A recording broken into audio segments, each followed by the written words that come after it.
Previously on LegitStreetCars, we took a trip to the auction and found a nice looking 40th anniversary Corvette. Upon further investigation, we found an MSD timing controller that led us to opening the hood and discovering a supercharger. We also found headers, a secondary fuel pump, and much more. To say I was intrigued would be an understatement, so we pulled up the auction listing to find that the car was going up on the digital online auction block in just 10 minutes. The Corvette was listed as a clean title car with only 69,000 miles and an estimated retail value of $12,000. Its primary damage was mechanical, which could be anything, and its secondary damage was just dents. With only a few minutes until the auction, we hooked up a jump pack, found the engine cranked but didn't start due to no fuel pressure, and so I decided to bid on the car. Look at these auction pictures. It's possible no one knew this car was supercharged but me, and being a 30-year-old Corvette that looked much worse than it really was, I figured I could steal the car for around $5,000, and to my surprise, I won for only $3,300. So welcome to LegitStreetCars, and welcome to another Supercharged C4 Corvette video. I just got done paying for the car, $3,300 for a clean title 69,000 mile C4 with a supercharger and who knows what else. So the fine people from the auction yard just forklifted our car into the bullpen, and this is normally where a truck and trailer would come pick the car up, but you know we're gonna try and get this thing started and driving in this video because we brought our rescue kit with. And since the last video, I've learned a little bit about the history behind this car, which makes it even more exciting. So without further ado, let's get right to work. So just like when we found the Corvette, we had to bring the Caprice PPV, but this time we are prepared with our makeshift rescue kit that consists, of course, of a jumper, a big backpack full of tools, what we call the bomb, our SVT Lightning auxiliary fuel system, a jack, a bottle of nitrous, and God knows what else. Of course, we need a hammer. We got that. All right, so we're gonna start this party off by hooking up the jumper. In the last video, I didn't even bother to see where the fuel gauge was. Is this the target top being broken? Is this a piece of the target top? Yeah, so I wonder if the top flew off of this car, something like that. The license plates though in here are 2018, and even though it was traded in, I don't think it was driven really much since then because everything ends in 2018 until it was offered for sale about 6 months ago or so. We got a little cup holder add-on, nice. An energy drink, and that's about it back here. We don't really have much else. I did not open this up either. So let's see, what do we have? Oh no, no, there have been animals in here. That is not cool. This is the first sign of animals that I have found. It doesn't smell in this car. It's dirty, but I do not believe that this was really rained in or anything. It doesn't smell at all, and I've been in a lot of flood damaged cars or cars where the windows have been left open and stuff, and everything is bone dry. So, okay. A little rodent might have lived in the Corvette for a little while. All right, what can we figure out here, if anything? We definitely have some water back here. All right, let's see what's under here. Oh, wow, that's where they put the ABS pump. And it's totally dry. So maybe just a little tiny bit of water on the top here, and it protected it. This looks great. All the wiring looks good. And you know the mice love this kind of stuff. Okay, good to know. So here she is, our supercharged LT1. And it does look to have headers that someone wrapped up. And it's got day codes on a lot of stuff. So we got 6/16/2016. And the belt looks to be in good shape. The alternator looks fairly new. It has this really cool looking intercooler. And there is our supercharger, which I believe to be a P1 SE. But some of you guys had mentioned that it might be a Vortex supercharger. It's got a MSD coil. It's not necessarily good. Aftermarket coils, in my experience, tend to fail all the time. So this has got a lot of MSD goodies in here. We got the coil, we got this guy, and inside the car has a little boost retard knob, and I have a feeling this is the control unit responsible for that. It's not really attached too well. And we do have a fuel pressure gauge here that was reading 0 in the last video when we tried to crank it, but it could just be simply out of fuel, or it could have a bad fuel pump. Who knows? We're gonna find out though. We've got a ton of keys here, and we have some alarm system stuff going on. I'm assuming all this stuff is dead. Oh wait, no, that works. Okay, so I just unlocked it with that guy. All right, so let's see what we got here.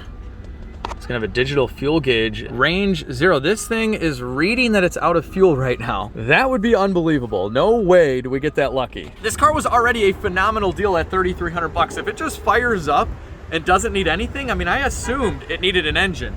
This would be the best deal ever. Almost as good of a deal as I get while using the Upside app. So Upside is a phenomenal app for anyone who buys gas, groceries, or dines out, because you earn cash back buying the things you were gonna buy anyway. Wait a minute, did I see 12 cents cash back on gas? Look at that, 12 cents cash back on gas. We're gonna need that for the C4, and that cash back automatically just gets deposited into your Upside account. No way, this chicken and waffles place is amazing. 24% cash back. So wherever you're at, just pull this app up.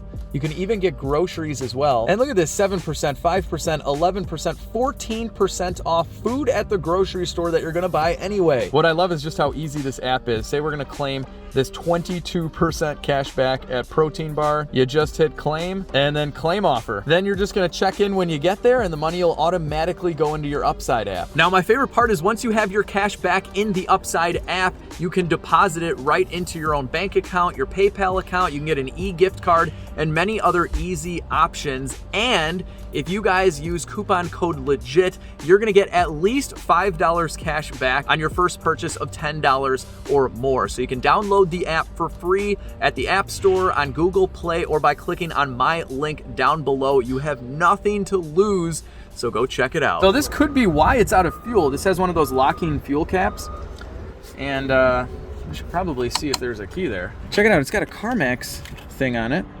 Too bad it doesn't say what year. But this, oh, gas, look, it says gas. I was just about ready to start drilling that thing. I'm like, this can't be that easy. Like, it's always hard, but we're gonna go try and actually use a key. Oh, that did something. So we're gonna treat this car a lot different than we treat the other abandoned cars that haven't ran for like 10 years, 25 years in the case of the Fox Body Mustang. We checked the oil and the coolant in the last video and it looked really good. So considering we see on the Carfax that it's driven about 30 miles this year, I mean, I think we're just gonna go for it on this guy. Really making me think this hasn't driven this year. Well, unless they just put fuel in it the last time like 5 years ago. This works, okay? This is the thing. Do you guys want rust in there? I don't want rust in there. All right, we got a borescope inside of this fuel tank. I think this is a first on the channel, where we actually have a fuel tank installed that we're borescoping. So, what do we got there? There's a sender unit float, I believe. Okay, there's our fuel pump. Right there, you can see the connector. And it does look to be empty. Let's just go all the way down and see if our camera gets all full of fuel. Yeah, no, this is empty. Look at that, that is empty. What is all this? Is that condensation or is that an alien planet? Is that one of those cocoons that the aliens pop out of in the Aliens movies? And then those things jump in and they suction cup themselves to your face and then you have an alien pop out of your stomach. That's probably what that is, or condensation. So these lines don't look too terribly rusted. Like on the Fox Body, the sending unit and the fuel pump lines were just really bad and the sock was deteriorated. And right now we're looking at the pump in the sock and it looks pretty darn good. Yeah, check out this oil. It's not brand new, but it's not also overfilled. It's just perfect, which is a good sign that a fuel injector didn't get stuck open and fill the crankcase with oil. It smells like totally normal oil as well. They got Dexcool in here. Not a huge fan of the old Dexcool, but as long as you don't mix it, you're... All right, so we brought a trunk full of tools, and there's always something really basic that we forget. In this case, it's a funnel, so we cut one up out of this water bottle that does not actually push the thing down. So then we gotta do one of these. And then we got one of these newfangled gas cans that has a thing. I hate these new gas cans. Like, they're just so annoying. Drink, Corvette. Drink it up, little buddy. This is all that's wrong with you. You do not have a bad engine. Your engine's not locked. It's not knocking. There's nothing wrong with the transmission. Your pistons are fine. Your head gaskets are fine. I'm just going over like everything that's recently gone bad on cars I bought, some of which I just mentioned haven't even been revealed to the channel yet. But we bought something with a bad transmission and something also with, I think, a rod knock. So both very cool vehicles, but they're broken. Let's see if we got pressure at the rail. Oh, it's moving. It moved, didn't it? Hey, that needle moved. It did not move at all before. So it might have just primed. All right, we're gonna go ahead and let it rip. No. No.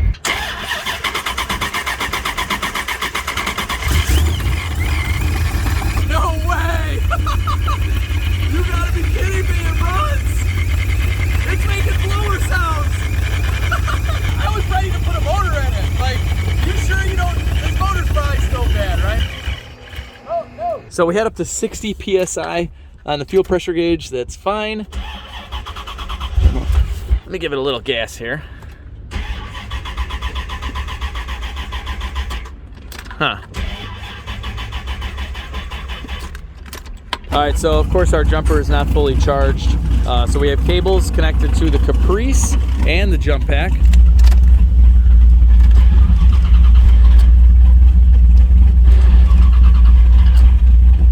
Almost. Huh.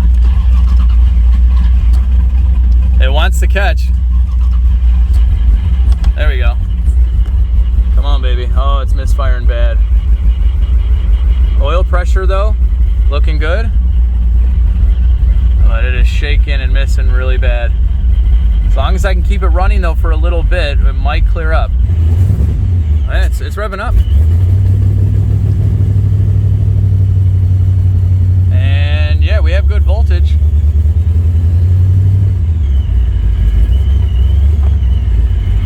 Is it gonna stay alive? It's just got a little misfire, which is pretty normal for a car that's been sitting around for a long time because there could have been old fuel in the rail, the injectors could be a little gummed up, but she's running. Sounds like we got an exhaust leak somewhere in here, and it still has EGR. Woo! No smoke out of the exhaust.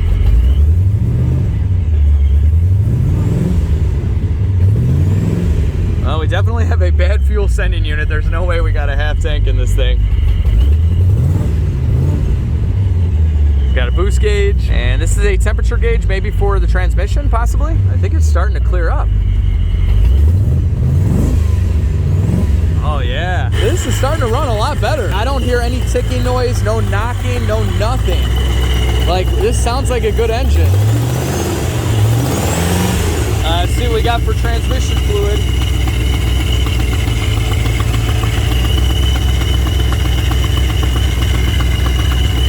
Nice and red, and it's pretty good. It's still cold, great level. Here's why the fuel pressure is so high. The vacuum source to the fuel pressure regulator is broken off. We can fix that. We can fix that now. They plugged this guy off here, but we're gonna run our vacuum to our fuel pressure regulator. We'll run it from this guy, and we'll hook it right up. And then watch the fuel pressure gauge. See how, watch this. That's with no vacuum. And then it goes down to about 51, 52 with vacuum. That's what you want. There we go. All right, cool, that's fixed. All right, we'll get the rest of the fuel in here that we have. We gotta go fill up for sure. We got about a 20-mile hike back to the shop. If it makes... All right, so it hasn't overheated yet. We still got good oil pressure, good battery. We do have a brake light on here. And I don't think it's the e-brake, so we got to check the brake fluid. The brakes do feel good though. Let's see if it goes into gear. It moves.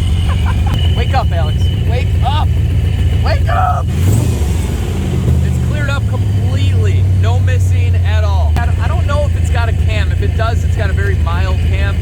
But I did see roller rocker arms when I popped the oil cap off in the last video, so we'll pop these valve covers off like in this video and see what we got, see if we can figure anything out.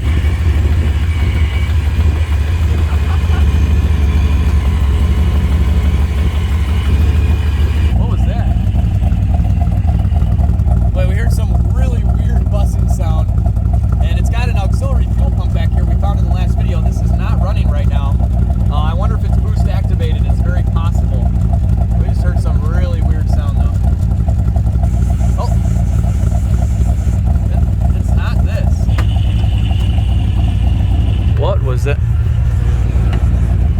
something over here. Is it the antenna? Oh, I wonder if the radio's trying to pick up. Oh, yeah, I think it's something to do with the radio. Well, I'll turn from disc to tuner. Hey, it's got speakers that work. It's got to be the antenna though. Yep. Oh, wait a minute. Hold on, that's not good. Oh, wow, this car's freaking out. Oh no, when it does that, the car totally freaks out. That's not good. Let's not mess with the stereo. I don't know if that's what's causing it, but hopefully it doesn't do that again, because everything just kind of died out. We still look to have good battery voltage. Passive keyless entry warning light on. Not really sure what's going on there. Look at this. The AC compressor works, and it's cold. What in the world? This is so crazy. This thing was traded in to Carvana. They obviously cannot sell a 30-year-old car, and they dumped it at the auction. And it wasn't listed as a run and drive or anything. That part of the listing was just blank. But the primary damage was mechanical, and it's probably just because no one was able to fill it with fuel. All right, so we got a battery cover right here, and leaves. Oh, what is this? Oh, no way. Whoa, we got tools. A 1/2 inch and a 13. That's hilarious. Oh, what else? Oh, just a little clip. And more leaves, okay. So we can't go anywhere just yet because it's missing the air filter, which oddly enough goes there. We gotta figure that out because that's a horrible spot. In the listing pictures, the air filter was there, so it probably just got ripped off when they were forklifting it around. So that's good because we know at least it hasn't been running around with no air filter.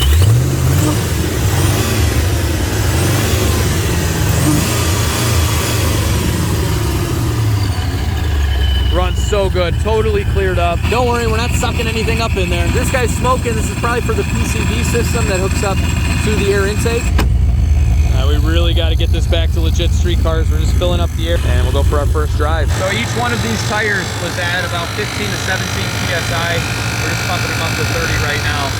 And that's a good sign. That means that none of them have anything really that wrong with them. This thing's just been sitting around, so they're older for sure. But I do think this Corvette for the most part was sitting since about 2018, so roughly 4 or 5 years, something like that. All right, we're closing her up. It might have something going on with the alternator. Every once in a while this thing kind of could be a really old bad battery too. We got Max in the Caprice, our first drive. I'm not gonna go nuts with it just yet. It's shifted into second, third. We got to bring it back to the shop, look it over, change the oil, all that good stuff. We got to be gentle on it. From in here, the blower sounds fine. It's just, I don't know. That could just be how they sound like. Wow, these brakes they're tough. They are tough. Uh-oh. I don't know what that is, but I'm hitting the gas. Oh no, come on. Don't do this to us. Everything was going so well.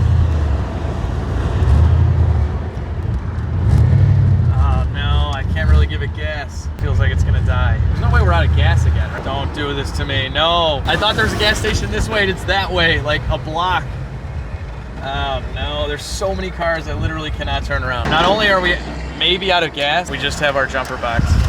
All right, we gotta take the Caprice to get a battery and fuel. And now we were in a safe spot. All right. This is where we feel most comfortable. Now that we're on our home turf though, I think we're gonna get this running even better. All right, we're gonna swap out this battery. It's probably really old. I don't wanna mess around. We're gonna need a new one for this anyway. And this thing has some stereo stuff going on apparently. It's got a lot of stuff going on here. Wow, there's another one here. What is going on? What is installed in this car? Jeez. All right, there we go. Let's see, does it say a year or anything on here? Oh wow. This is February 2022. They just put this battery in here. Value Craft, where is that? So I just spent $100 on another cheap battery. Awesome. But yeah, that one was dead, even though it ran for, a good 30, 40 minutes. So, whatever. Okay, now it's time to reconnect 50 million ground. This is so bad. Where do all these go? It's got an aftermarket alarm. It's got a different radio. I'm sure it had a sub at some point. Yeah, it's got this. This does look like a sub wire, but I don't think that's what they were using for. All right, here we go.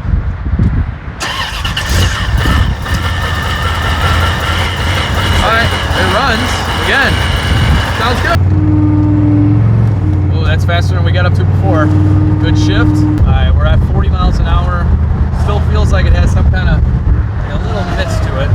That's fairly low mileage, 69,000 miles, not bad. Oh, there we go. Just shifted into 4th gear, and I believe the converter locked up there. So we're going 55, and I'm literally getting dust in my eyes from the wind just kind of. All right, let's see. How are these brakes now? Yeah, the brakes are just hard. They have a little power assist, but they're kind of hard, and we do have a brake warning light, and the fluid is good. The brake fluid level is good. So maybe there's something wrong with the ABS. They probably need to be bled out like crazy, but I don't think that would cause it. It's got a burnout mode, ASR off. Little stumble off the line. Wow, harsh shift though. Like good though, it feels nice and firm. I wonder what these spark plugs look like. These brakes are no good. Oh yeah, it's breaking up. The diaphragm could be ripped on the fuel pressure regulator. That's why they unplugged it, and we could be sucking in gas right now. That could be it. I'm not gonna put too much fuel in here. Just like 3 or 4 gallons in case we need to drop the tank or do anything. But it is sputtering really bad. Right off the line, it kind of clears up in the upper RPM range, which can be indicative of a leaking fuel pressure regulator, but I don't see any fuel in here. Okay, so maybe not. Could be a plethora of other things, fouled out spark plugs, who knows, clogged up fuel injectors. Yeah, we got a lot to look at. And we definitely got to figure something out for this air intake. That looks horrible and it's just in a bad spot.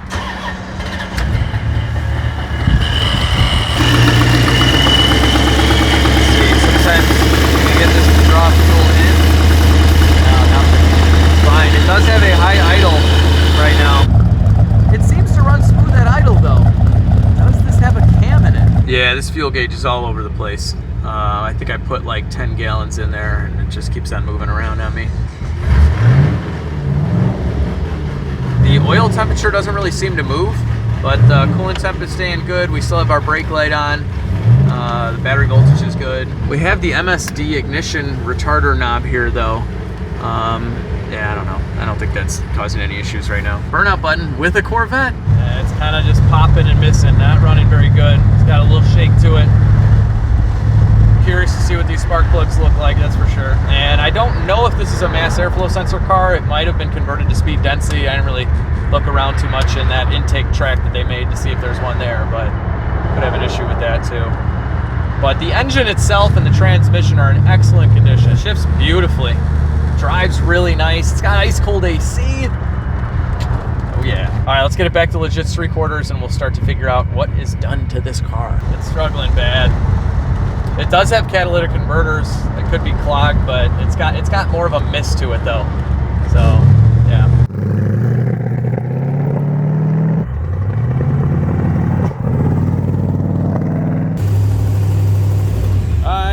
That's good. Oh yeah. It's definitely gotten exhausted. This thing is in unbelievable condition, I gotta say. The detail video is gonna be so cool. There's basically nothing on the car we need to fix. There's really no scratches, just a couple of rock chips. I got that panel in the back I gotta put on there. But someone loved this car. Look at, they even painted the rotors. And I say that and now notice this, of course, great. I have a little bit of touch up to do. But for having ground effects, and they're not ripped off for a car that's been at the auction and stuff like that, that's rare. All right guys, first look underneath. So these are Borla mufflers, and you can tell it sounds a little bit more aggressive than stock. And then these are leaf spring, of course, full frame vehicles. And what do we got, Bilsteins?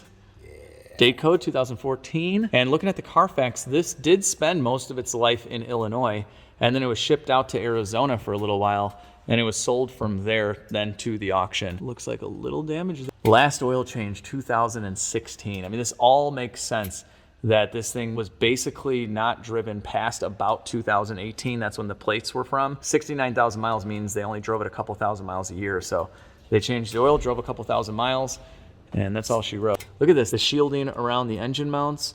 And then it has these headers that go right into cats, and that's it, right? Yeah, it's basically no resonator, no nothing, and then just the Borla muffler. Yeah, so it has a normal drive shaft with a torque arm right here that gets mounted to the transmission. And what else we got going on here? This is from the forklift at the auction. If you ever wonder if that damages cars, they usually just go under the control arm really close to the wheel. And that's about it. And it's got a big cooler. I don't know if that's factory. It could be a transmission cooler. Here is our kind of rigged up intake system. This we did not do. So this intake was poorly designed and placed right here. That's horrible. So we'll have to fix that. Not a ton of room on these, but the rack and pinion steering is not leaking.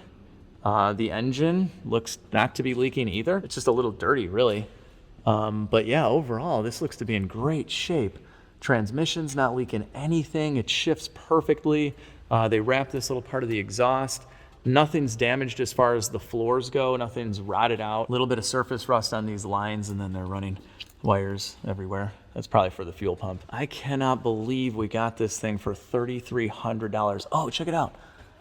Oh, fog light access. Okay, I thought that was going to tell us who this body kit was by. We thought it was a Greenwood, but we're not seeing anything written on the actual body kit, so we don't know what brand this is. All right, so at this point, I gotta pop off a valve cover. We have to do just a little bit more digging into what is going on under the hood. And then in the next video, we're going to town. We're going to take a ton of stuff apart, figure out exactly what's done to it. If it has a forged engine, a 383 stroker was a very popular modification on boosted LT1s. So we could have that. And in the next video, we're going to figure out why it doesn't run well. We're going to fix it in that video and get it to run well. But anyway, I'm getting ahead of myself. Let's get a valve cover off, whichever one is easier. Because yeah, when I bought this, I saw in here that it looks like we have a different rocker arm. It's kind of hard to see. We also might be able to tell what cylinder heads are on this. And comment down below, I haven't really looked too much into this. Is this a Vortec, a Procharger, a Paxton Supercharger? It says nothing on it, but we have these numbers here, 57237. I haven't even looked that up. So what kind of Supercharger kit do we have? Was this a kit? Was this custom made? I'm not sure. Wait, I just saw a drip of gasoline. Oh yeah, this has got a really good leak. I thought it started to smell like gas when we made it back to the shop, and then it just started running really bad. You know what? Let's fire this up and see if it's worse with it running. It should be. I mean, we're at like no PSI here of fuel pressure. It sounds so bad right now. Oh yeah. Oh, it's leaking really good from the rail here. Okay, shut off. Yeah, it's got to be one of these connections. Like this is wet right here. Okay, cool. Well, we figured out one problem. It's got a pretty decent fuel leak. All right, so let's disconnect some fuel lines here. And these have the same style that we've seen on many cars here at LegitStreetCars. Most recently, the SVT Lightning. What's cool is this has a legitimate return. The 97 to 99 LS in the Corvette had return, and then they went returnless, I believe. Or maybe it was 97, 98 only. I don't remember. But for a boosted setup, having a return line is pretty nice. All right, I'm just too excited to start ripping into this thing. We didn't let all the fuel pressure out, but whatever. There's fuel everywhere. All right, let's get these vacuum lines out of the way. We're gonna have to definitely do some vacuum line work on this C4. These have AFR heads, dual valve springs, titanium retainers, really expensive 175 rocker arms. Come on, LT1. So this was like it. They liked using pieces of rubber hose to protect things. Look at this. Look at this. This is stacked. So we got 1, 2, and all different colors. 3, 4, all sacrificial layers to protect this PCV hose, none of which have any wear marks at all. Honestly, though, if they just put nothing at all, there's about a 1/2 inch air gap. So I don't know what the point of that is. This is crazy. It's about to come up. Oh, yes. They're 1.5. They got Chevy stamps on them. Oh, yeah. Oh, no, they're 1.6. Yeah, 1.6 ratio rocker arms. And let's see, what's going on with these heads? So it does have head bolts. It doesn't have studs. But this is an old build. That might have been all they had back then. These could be ARP bolts, and we have some numbers on the cylinder heads. So we got 5104 and then 12555 let me know, Chevy guys, what are those? Are they factory heads? Have something been done to these? What are these heads? But yeah, that's a good sign. Oh, what do we got for valve springs? It looks like these are single springs. I don't think they're dual valve springs. Again, on an older build, that's not that weird. This is just what they were working with at the time, but they did the rocker arms And these do require an adjustment on them, which in some cases could be why the engine's running bad. But we're definitely going to attack fuel and ignition before we start messing around with that. Let's see, what does this say? Made in USA, Rochester. Okay, these look factory, these rails. Each injector is numbered just with marker, like someone just wrote on them.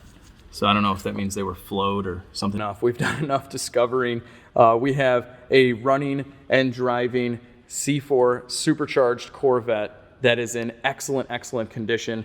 And in the next video, we are going to somehow, some way, remove these spark plugs. We're going to borescope the engine, see if we have different pistons. In that video, we'll also let you know what heads these are, what injectors, and we got to pull up this rail and make sure none of these injectors are leaking because it is running bad. So we're going to do everything in that video to diagnose and fix our LT1 engine and then take it out for a proper test drive.